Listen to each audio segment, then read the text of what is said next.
ಜಗವೇ ಮುಳುಗುತ್ತಿರಲು ಅವಳು ಅವನ ಕೈ ಬಿಡಲಿಲ್ಲ. ಜವರಾಯನ ಸಂಚು ಕೊಂಡರೂ ಆಕೆ ಅವನ ಕೈ ಬಿಡಲಿಲ್ಲ. ಅವಳ ಬದುಕೆ ಅವಳ ಕೈ ಮೀರುತ್ತಿದ್ದರೂ ಅವನ ಕೈ ಆಕೆ ಕೊನೆವರೆಗೂ ಬಿಡಲಿಲ್ಲ.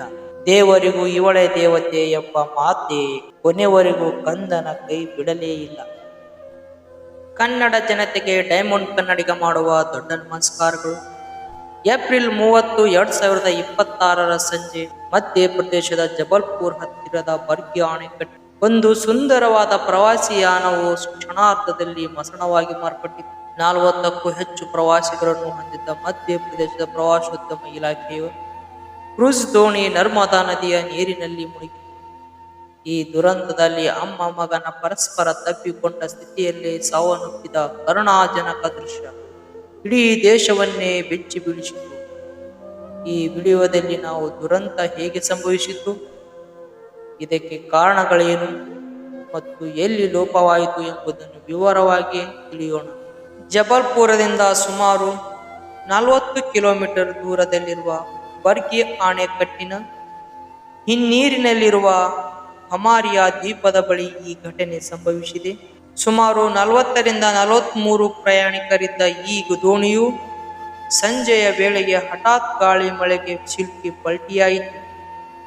ಈ ಭೀಕರ ಅಪಘಾತದಲ್ಲಿರುವ ಕನಿಷ್ಠ 9 ಜನರು ಪ್ರಾಣ ಕಳೆದುಕೊಂಡಿದ್ದಾರೆ. ಸ್ಥಳೀಯ ಮೀನುಗಾರರು ಮತ್ತು ಗ್ರಾಮಸ್ಥರು ತಕ್ಷಣವೇ ಧಾವಿಸಿ ಬಂದ ಕಾರಣ ಸುಮಾರು 28ರಿಂದ 29 ಜನರ ಜೀವ ಉಳಿಸಲು ಸಾಧ್ಯವಾಯಿತು. ನಂತರ NDRP ಮತ್ತು SDRP ಮತ್ತು ಸೇನೆಯ ತಂಡಗಳು ಸ್ಥಳಕ್ಕೆ ಆಗಮಿಸಿ ರಕ್ಷಣಾ ಕಾರ್ಯವನ್ನು ಮುಂದುವರಿಸಿದವು. ದುರಂತಕ್ಕೆ ಮುಖ್ಯ ಕಾರಣಗಳು. ಈ ದುರಂತಕ್ಕೆ ಕೇವಲ ಹವಾಮಾನ ಕಾರಣವೇ ಅಥವಾ ನಿರ್ಲಕ್ಷ್ಯವು ಇದೆಯೇ ಎಂಬ ಪ್ರಶ್ನೆ ಮೂಡುತ್ತಿದೆ. ಮೊದಲನೆಯದಾಗಿ, ಹಠಾತ್ ಚಂಡಮಾರುತ. ಗಂಟೆಗೆ 60ರಿಂದ 70 ಕಿಲೋಮೀಟರ್ ವೇಗದಲ್ಲಿರುವ ಈ ಗಾಳಿಯು ಬೀಸಿದ ಗಾಳಿ ಮತ್ತು ಭಾರೀ ಮಳೆಯ ದೋಣಿಯ ನಿಯಂತ್ರಣವು ತಪ್ಪುವಂತೆ ಮಾಡಿತು. ಹವಾಮಾನ ಇಲಾಖೆ ಎಚ್ಚರಿಕೆ. ಕೇವಲ ಒಂದು ದಿನದ ಮೊದಲೇ ಹವಾಮಾನ ಇಲಾಖೆ ಯೆಲ್ಲೋ ಅಲರ್ಟ್ ಘೋಷಿಸಿತು. ಗಾಳಿ ಜೋರಾಗಿ ಬೀಸುತ್ತಿದೆ ಎಂದು ಗೊತ್ತಿದ್ದರೂ ಕೂಡ ದೋಣಿಯು ನಡೆಸಿದ್ದು ದೊಡ್ಡ ತಪ್ಪು. ನಿರ್ಲಕ್ಷ್ಯದ ಆರೋಪ.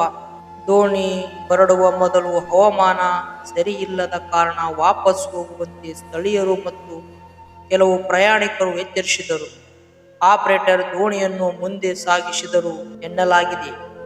ಸುರಕ್ಷತಾ ಲೋಪಗಳು. ಎಲ್ಲಕ್ಕಿಂತ ಭಯಾನಕ ವಿಷಯವೇನೆಂದರೆ ಸುರಕ್ಷತಾ ನಿಯಮಗಳು ಉಲ್ಲಂಘನೆ. ಬದುಕುಳಿದವರ ಪ್ರಕಾರ ದೋಣಿ ಸವಾರಿ ಆರಂಭವಾದಾಗ ಯಾರಿಗೂ ಲೈಫ್ ಜಾಕೆಟ್ ನೀಡಲಾಗಿಲ್ಲ. ದೋಣಿ ಒಂದು ಬೀದಿಗೆ ವಾಲಲು ಶುರುವಾದಾಗ ಮಾತ್ರ ಲೈಫ್ ಜಾಕೆಟ್ಗಳು ನೀಡಲಾಯಿತು. ಆಗ ಅಲ್ಲಿ ಉಂಟಾದ ಗೊಂದಲ ಮತ್ತು ನೂಕುನುಗ್ಗಲಿನಲ್ಲಿ ಅನೇಕರಿಗೆ ಅದನ್ನು ಧರಿಸಲು ಸಾಧ್ಯವಾಗಲೇ ಇಲ್ಲ.